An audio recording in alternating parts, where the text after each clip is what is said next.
Serial pelajaran anak TK dan PAUD. Halo, apakah adik-adik sudah tahu seputar pelajaran TK dan PAUD? Ayo kita belajar bersama. Kisah Nabi Sulaiman alaihi salam. Kisah ini disebutkan dalam Al-Quran, surat An-Naml ayat 16 hingga 44. Dalam kisah ini diceritakan bahwa Nabi Sulaiman berhasil menundukkan penguasa negeri Saba, yaitu Ratu Balqis, dengan segala kekuasaan yang dimilikinya atas izin Allah Subhanahu wa Ta'ala. Nabi Sulaiman adalah anak dari Nabi Daud alaihi salam. Beliau mewarisi kerajaan ayahnya dan mendapat gelar kenabian. Allah Subhanahu wa Ta'ala juga memberikan beberapa mukjizat kepada Nabi Sulaiman. Di antaranya, seperti yang disebutkan dalam surat An-Naml ayat 17.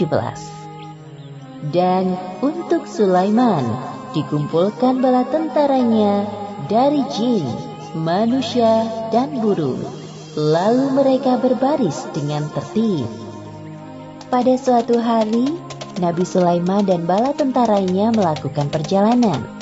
Sampailah mereka di lembah yang banyak semutnya. Namun tidak ada yang menyadari kecuali Nabi Sulaiman. "Wahai semut-semut, cepatlah kalian masuk ke sarang, agar kalian tidak terinjak oleh Raja Sulaiman. Dan ayo, cepat lari." "Siap, Ratu." Mendengar seruan Ratu Semut kepada anak buahnya, Nabi Sulaiman tersenyum dan menghentikan langkahnya. Kemudian mereka menunggu rombongan semut itu berbondong-bondong masuk ke dalam sarang. Sebelum melanjutkan perjalanan, Nabi Sulaiman memeriksa tentaranya satu persatu. Ketika sampai di bangsa burung, Nabi Sulaiman merasa ada yang kurang. "Mengapa aku tidak melihat Hudhud? Apa dia tidak ikut dalam perjalanan kali ini?" "Wahai Raja Sulaiman, sebenarnya tadi Hudhud terbang bersama kita. Namun sekarang dia menghilang entah kemana." "Kemana perginya Hudhud? Awas saja dia datang tanpa membawa alasan yang masuk akal. Akan aku hukum dia nanti." Untungnya, tak lama kemudian, burung Hudhud datang. "Dari mana saja kau, Hudhud?"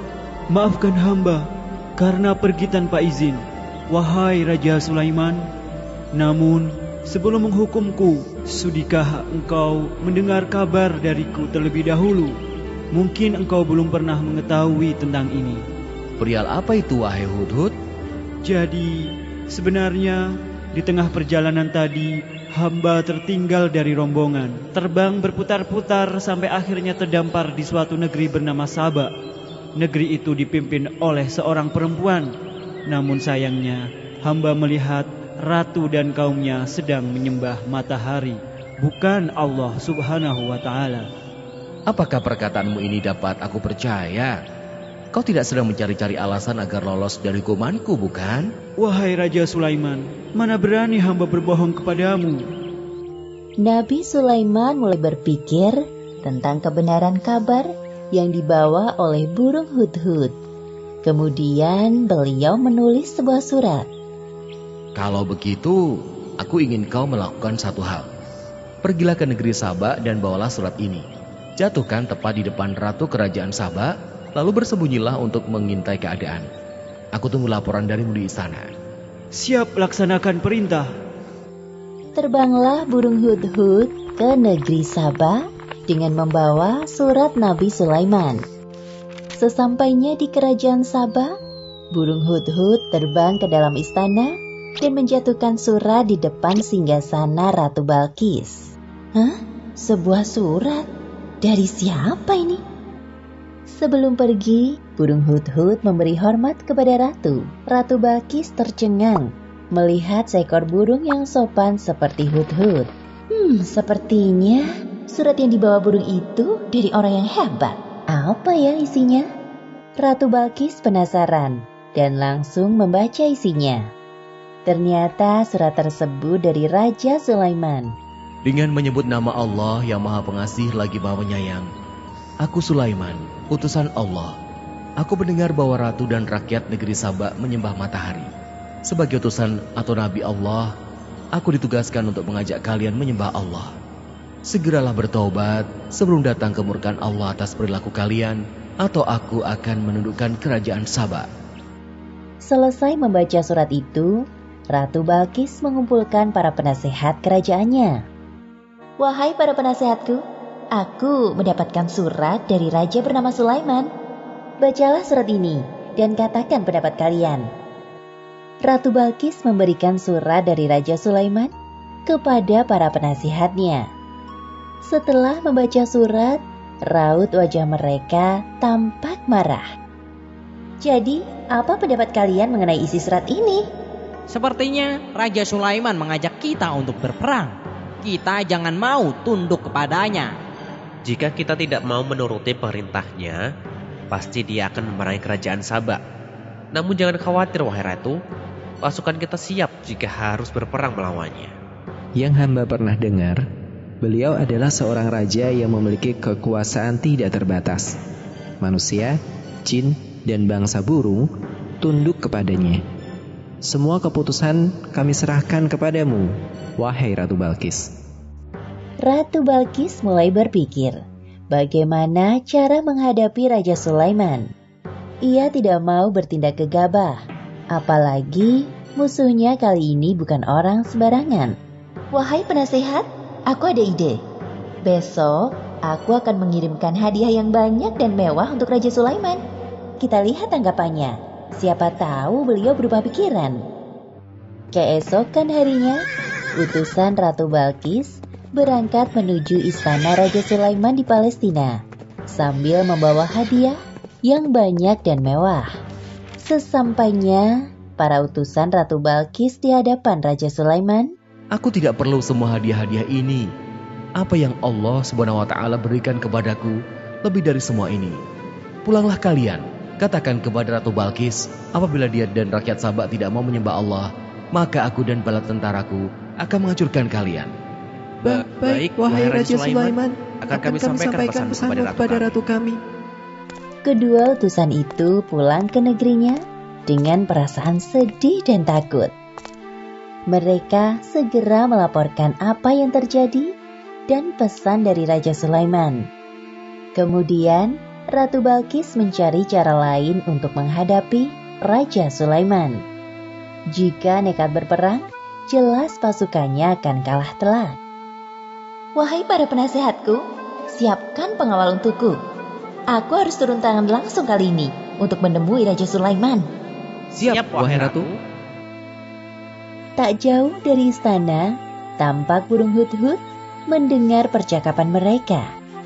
Ia segera terbang ke Palestina untuk melaporkan apa yang didengarnya kepada Raja Sulaiman. Nabi Sulaiman mendapat laporan dari burung hut-hut dan segera menyiapkan sebuah rencana untuk menyambut Ratu Balkis. Wahai para penasihat kerajaanku, siapakah di antara kalian yang sanggup membawa singgasana Ratu Balkis ke hadapanku? Hamba bisa melakukannya, wahai Raja Sulaiman. Seberapa cepat kau bisa melakukannya? Sebelum engkau berdiri dari duduk, singgasana Ratu Balkis akan hamba bawa ke sini. Wahai Raja Sulaiman, hamba bisa melakukannya sebelum engkau berkedip. Lakukanlah.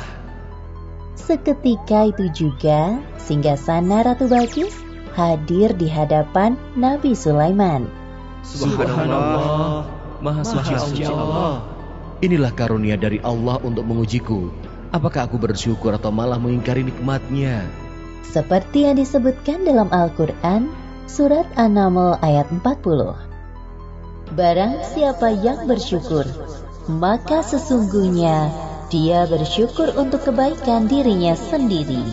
Dan barang siapa ingkar, maka sesungguhnya Tuhanku Maha Kaya, Maha Mulia. Ubahlah sedikit bagian dari singgasana ini. Kita akan lihat apakah Ratu Balkis masih mengenalinya atau tidak. Satu lagi, ubahlah lantai istana ini berlapis kaca yang terdapat ikan-ikan di bawahnya. Akan kami laksanakan, wahai Raja Sulaiman. Rombongan Ratu Balkis sudah tiba. Nabi Sulaiman menyambut Ratu Balkis dan rombongannya di depan pintu istana. Kemudian diperlihatkan kepadanya sebuah singgasana. Selamat datang di istanaku.